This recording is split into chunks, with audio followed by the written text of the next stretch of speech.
नमस्कार भाइयों और बहनों। तो आज ये जो पुस्तक है दुर्गा सप्तशती, इसका मैं अध्याय 2 शुरू करूंगी। देवताओं के तेज से देवी का प्रादुर्भाव तथा महिषासुर की सेना का वध। इसमें हम इस प्रसंग के बारे में पढ़ेंगे। मेधा ऋषि बोले, प्राचीन काल में असुरों के राजा महिषासुर और देवताओं के राजा इंद्र के मध्य पूरे 100 वर्ष तक युद्ध हुआ। इस युद्ध में बलशाली असुरों ने देवसेना को हरा दिया। सब देवताओं को जीतकर महिषासुर इंद्र बन बैठा। युद्ध में परास्त देवता ब्रह्मा को साथ ले महादेव तथा विष्णु के पास गए। देवताओं ने महिषासुर के साथ होने वाले युद्ध का सारा वृत्तांत विस्तार पूर्वक दोनों को सुनाया। असुर ने सूर्य, इंद्र, अग्नि, चंद्रमा, यम, वरुण और दूसरे सभी देवताओं के अधिकारों को अपने हाथ में कर लिया है। दुष्ट महिषासुर ने सब देवताओं को स्वर्ग से निकाल दिया है, अतः देवता लोग मनुष्यों के समान पृथ्वी पर विचर रहे हैं। हे प्रभु, शत्रु ने जो कुछ किया वह सब हमने आपसे निवेदन कर दिया।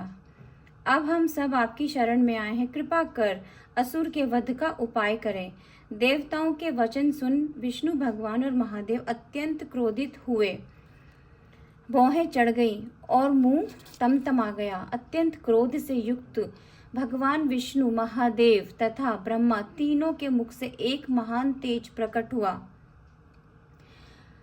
अन्य इंद्र आदि देवताओं के शरीरों से भी महान तेज प्रकट हुआ और वह सब तेज एक स्थान पर इकट्ठा हो गया। वह तेज पुंज जलते हुए पर्वत के समान हो गया और उस ज्वाला की दीप्ति सब दिशाओं में फैल गई। सब देवताओं के शरीरों से उत्पन्न वह अतुल तेज जो तीनों लोकों में प्रकाशमान था, स्त्री रूप हो गया। महादेव के तेज से उस स्त्री का मुंह, यम के तेज से केश, विष्णु के तेज से बाहु,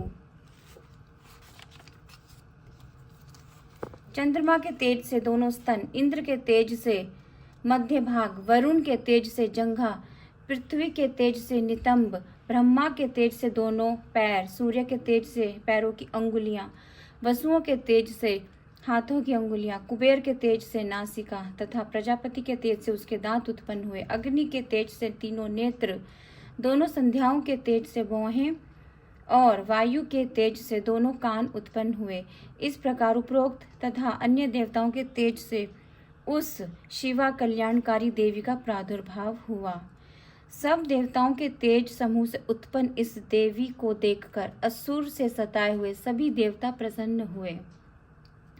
इनके पश्चात शिवजी ने अपने त्रिशूल से एक शूल निकालकर उस देवी को दिया और अपने चक्र से उत्पन्न एक चक्र विष्णु भगवान ने दिया।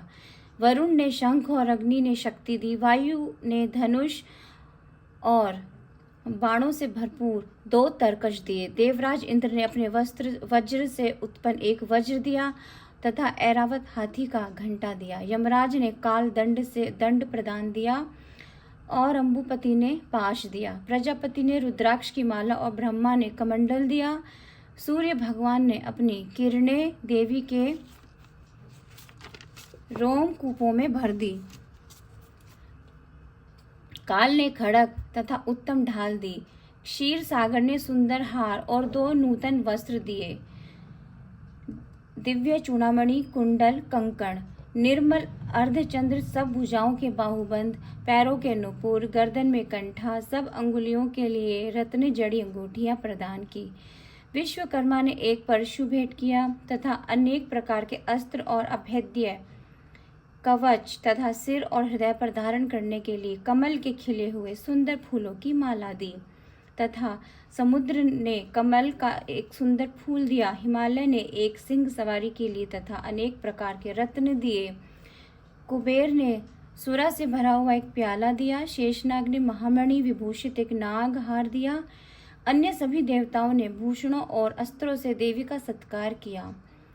अलंकारों से युक्त उस देवी ने महाभयंकर प्रलयंकारी गर्जना की, जिसके नाद से आकाश, पाताल तथा 10 दिशाएं कंपायमान हो उठी तथा उससे महान प्रतिध्वनि हुई, जिससे सारे लोग क्षुभित हो उठे और समुद्र कांपने लगे। पृथ्वी तथा सारे पर्वत डगमगा गए। देवता प्रसन्न हो सिंह वाहिनी देवी की जय जयकार करने लगे। भक्ति से सब मुनिगण देवी की स्तुति करने लगे। तब देवताओं के शत्रु असुरों ने तीनों लोकों में हलचल देख अपनी सारी फौज को तैयार किया और अस्त्र शस्त्र ले सावधान हुए। महिषासुर ने बड़े असमंजस में हो कहा, ओ यह क्या है, और उस शब्द की ओर अपनी असंख्य सेना ले दौड़ पड़ा। वहां उसने अपनी प्रभा से तीनों लोकों को प्रकाशित करने वाली देवी को देखा। उस देवी के भार से पृथ्वी दबी जा रही थी, उसके मुकुट से आकाश में रेखाएं पड़ती जा रही थी, उसके धनुष की प्रत्यंचा की टंकार से पाताल आदि सब लोग कांप रहे थे।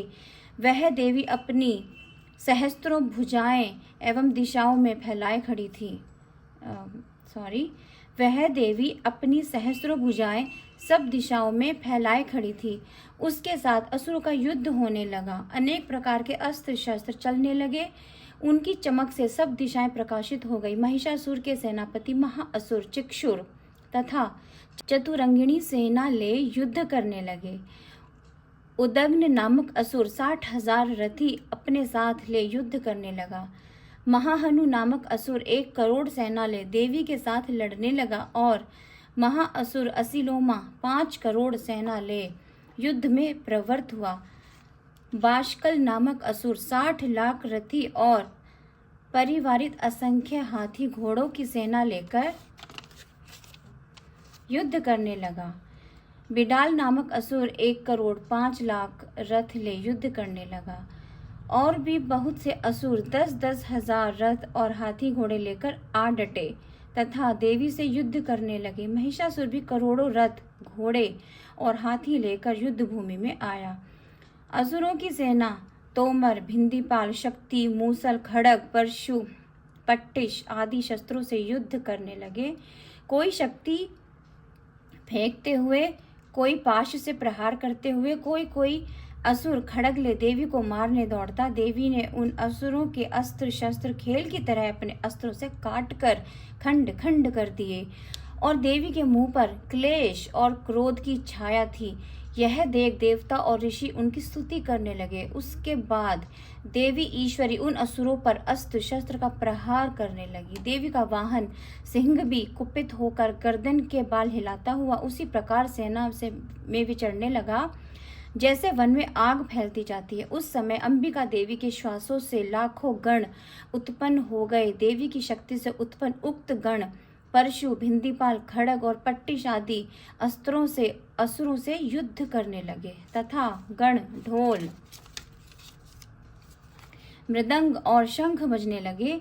देवी ने त्रिशूल, गदा और शक्ति वर्षा तथा खड़ग आदि का प्रहार कर सैकड़ों असुरों को मार डाला।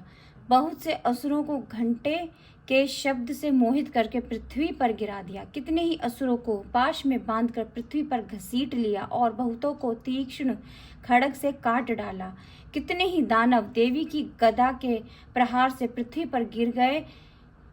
कोई मूसल के प्रहार से घायल हो रक्त वमन करने लगे। बहुत से असुर छाती में शूल लगने से और बहुत से बाणों के प्रहार से रणभूमि में गिरकर मर गए।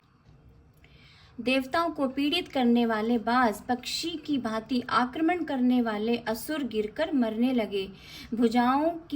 बहुतों की भुजाएं कट गई, बहुतों की गर्दन छिन्न भिन्न हो गई, बहुतों के सिर कट गए। कितने ही असुर धड़ से कटकर मर गए और बहुत सी जांघें कट जाने से पृथ्वी पे गिर पड़े। देवी ने किसी की एक आंख, किसी की एक भुजा काट दी और किसी को आधे धड़ से काटकर खंड खंड कर दिया। बहुत से असुर सिर कट जाने पर भी मर मर कर फिर उठ खड़े हुए और वह तीक्ष्ण आयुध लेकर देवी से युद्ध करने लगे। कितने ही रुंड युद्ध में बाजे की लय के साथ नाचने लगे। सिर कटे रुंड, खड़ग, शक्ति और ऋषि शक्ति और रिष्टि हाथ में ले खड़ी रह कहते हुए देवी की ओर झपटे। युद्ध स्थल मरे हुए हाथी, घोड़े, टूटे हुए रथ और असुरों के रुंड मुंड से भर गया और रुधिर की नदियां बह चली। अंबिका ने क्षण भर में असुरों की सेना का उसी प्रकार नाश कर दिया जैसे सूखे तिनके और काठ के ढेर को आग बहुत ही जल्दी जला देती है। देवी का वाहन सिंह जब गर्दन के बाल हिलाकर गरजता था तब मानो असुरों के प्राण निकाल लेता था। देवी के गण जो असुरों से युद्ध करते थे, उन पर देवता फूल बरसाकर उनकी प्रशंसा करने लगे। तो भाइयों और बहनों, दुर्गा सप्तशती पुस्तक का आज ये दूसरा अध्याय पूरा हुआ। भाई और बहनों, मैं यहाँ पर एक बात कहना चाहूँगी, पुस्तक पढ़ते समय मुझसे कोई शब्द गलत बोला गया हो या मेरे से कोई गलती हो गई हो तो मुझे क्षमा करें। Thank you so much. दोस्तों, हमारी वीडियो को ज़रूर देखें, हमारे चैनल को सब्सक्राइब करना बिल्कुल ना भूलें। नमस्कार।